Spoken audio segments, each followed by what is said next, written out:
Hey everybody, this is Bethany, and I'm so excited that you're joining me today for Rooftops podcast. It's my prayer that this is a blessing to you guys, that it would encourage you and challenge you to activate your own faith as you hear God speak to you. So I want to start off by just asking you the question today, what do you see? Just like right out of the gate, a question, but just follow with me. I think you'll understand where I'm coming from in just a moment. Have you ever known anyone, maybe at some point in your life, you met someone, knew someone, and you saw them maybe in one way? You had a certain lens, that maybe made you see them through that lens in a certain way. Like you had this general idea about them and kind of how they lived, what they did, things they were good at, things they were not so good at, whatever it might be. But you just had this viewpoint of them. And then maybe you hadn't seen them in a while, maybe years, I don't know. But later down the road, you see them again and they're like totally different. They've changed, or they're living a life that you never could have imagined them living before. I kind of have a story a little bit like that. A while back, I heard of this guy starting up a gym out in New York. I think he started one in LA as well. And he opened these gyms and they ended up becoming highly successful from what I've heard. And so they're really well known. They train celebrities there. There's all sorts of magazines and things like that I was, as I was looking into it, was seeing his picture, the founder. And I was so shocked when I did realize who the founder was, because I had grown up with this kid in a way. Like he lived down the street from me. It was the same kid that I went to school with every day. Like we rode the same bus. I can remember so many times stopping at his house, picking him up on the way to school, just our normal bus route. And I also remember something kind of funny, but it was random. It was like every single morning in high school, I would see him in the halls and he would have a gallon of chocolate milk every day, y'all. And he would just be drinking that chocolate milk and he would drink the whole thing probably by like second hour. And he was a nice guy, right? I didn't know him super well, but he was pretty nice. Overall, maybe kind of quiet. But I would have never guessed back in elementary, junior high, or high school that he was going to be the one that would move to New York and open up like this renowned gym. And the thing about it is, for me anyways, in my life, I have come to realize that I have such a limited viewpoint sometimes. Like my view and what I see in this world, or just especially with people, sometimes can be so limited. And I think it's because we just often relate to people through our natural eyes, like what we can see, what's obvious to the eye. But God sees very differently than how we see. He sees us through his eyes of love, through the lens of purpose, the very purpose for our life. And I thank God for this, because God's viewpoint can look so different than often how we portray ourselves on the outside to be. God sees the heart. And we see this when Samuel the prophet, he goes to the house of Jesse and he's looking for the next king of Israel. And Samuel sees Eliab, one of the sons of Jesse, and he's for sure, like he thinks this is who the Lord has chosen. Like he's God's anointed for sure. But in 1 Samuel 16 verse 7, the Lord said to Samuel, "Don't judge by his appearance or height, for I have rejected him." The Lord doesn't see things the way you see them. People judge by outward appearance, but the Lord looks at the heart. And Samuel goes through this process of going through 7 sons that Jesse had, until there's finally just like one more left, and he's out in the field, and they're like, oh, that guy, kind of like a nobody, right? And just this young boy out tending to the sheep. And they end up calling for him, and Samuel's like, bring him in. And so David, this young man, he's the one that's out in the field. He comes in and he ends up being the very one that God had chosen, the very one that God had in mind the whole time when he was passing by the other sons of Jesse. And so David ends up being that chosen one that God called to be the next king. And when David became king, when he was older, there got to a point where they needed to raise up a new king. And so David was going to appoint Solomon as the successor that would take the throne. And the thing about this is, like, I was thinking how David could have picked any one of his sons, maybe one of his sons that might have more closely resembled David's own character or personality, because he had several sons to choose from. So he could have picked one of his other sons, maybe like what would fit the context of his mind of what the next king should look like.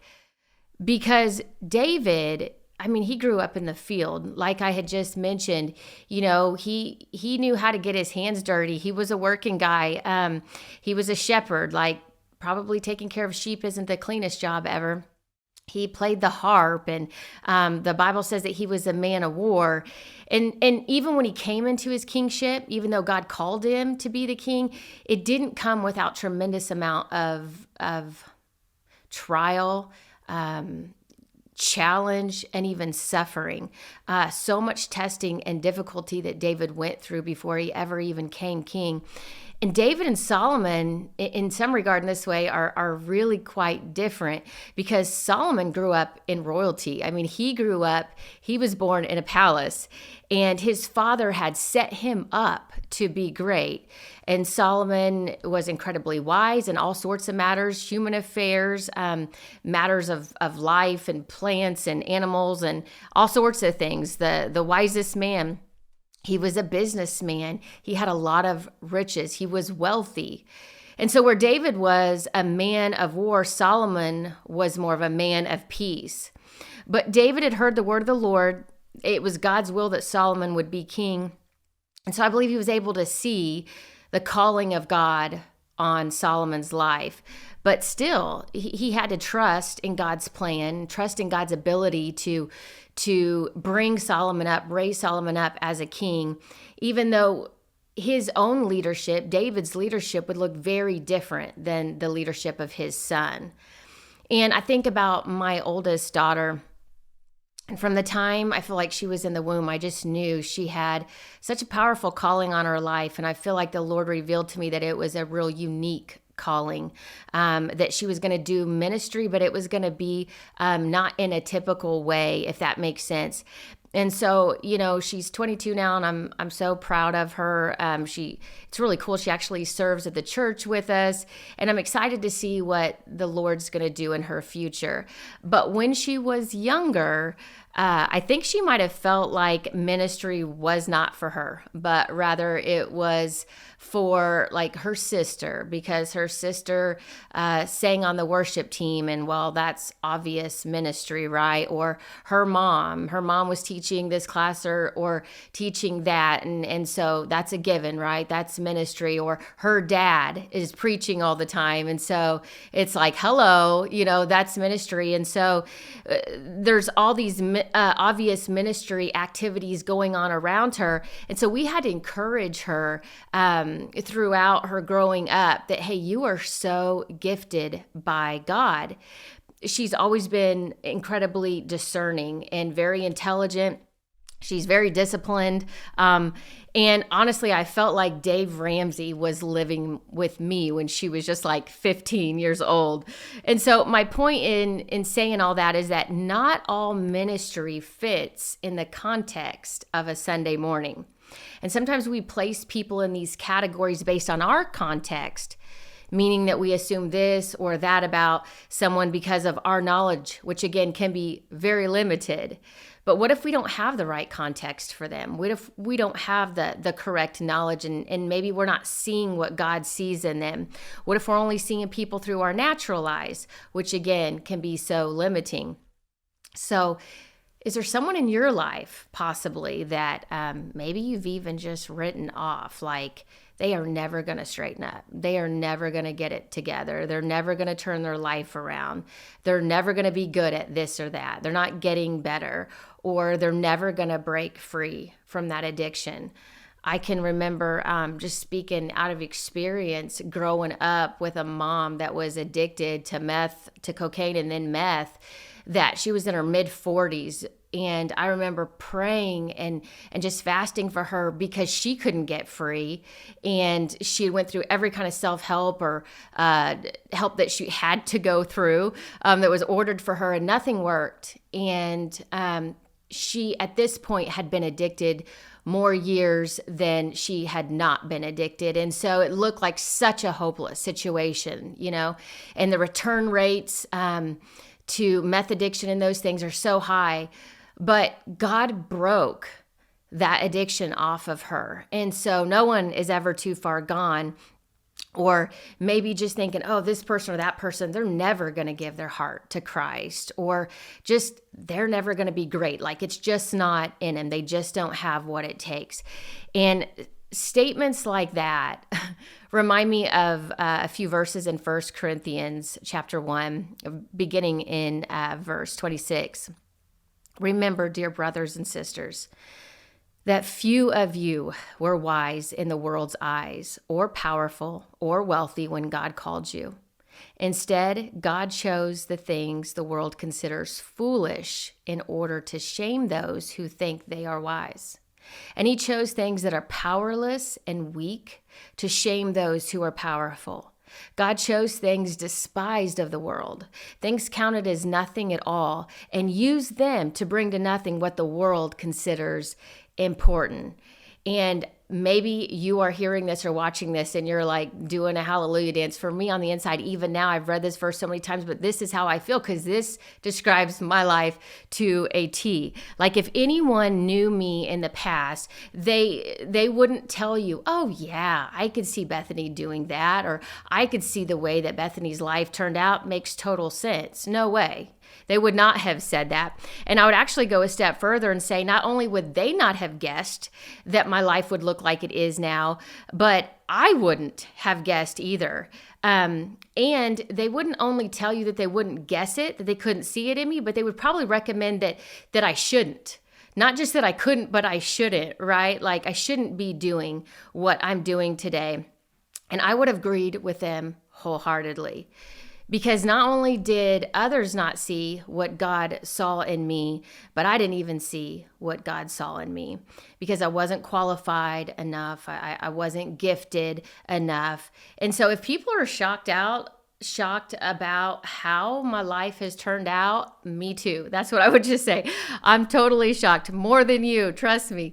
And at times, me and my husband have both just kind of laughed at this. Like, we'll be in a moment, like just in the thick of whatever we're doing, and maybe even on stage, like this has happened, and this moment will come, and it's like we just are in awe and amazed, and it's like everything stops for a second, and we're just kind of like, how did we get here?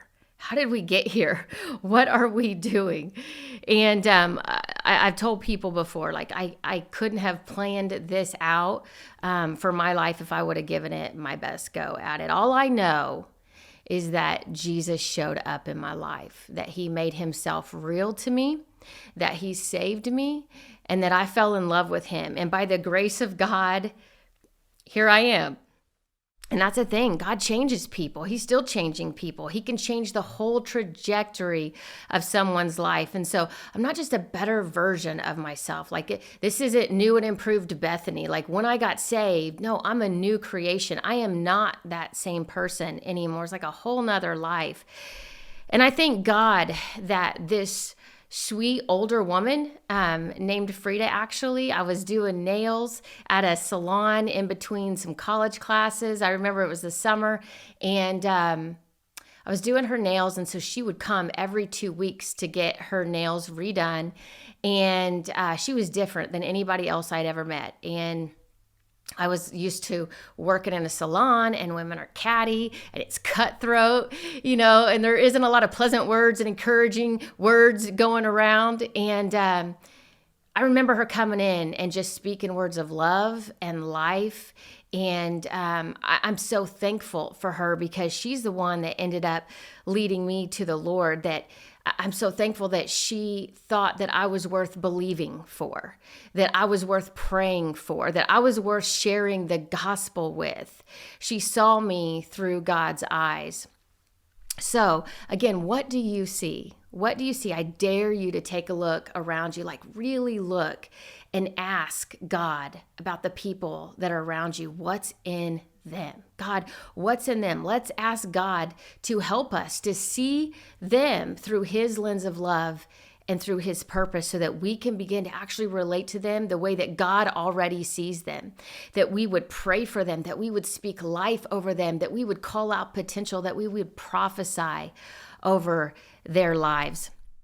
Because no one is too far off, too far gone, too much this, too much that. No one is too far off from the saving grace of Jesus Christ. So I hope that encourages you to think about what you're seeing, and maybe looking around you and letting God speak to you about what he sees in those people around you that maybe you haven't seen yet. So love you guys. Thank you for listening. Have a great day.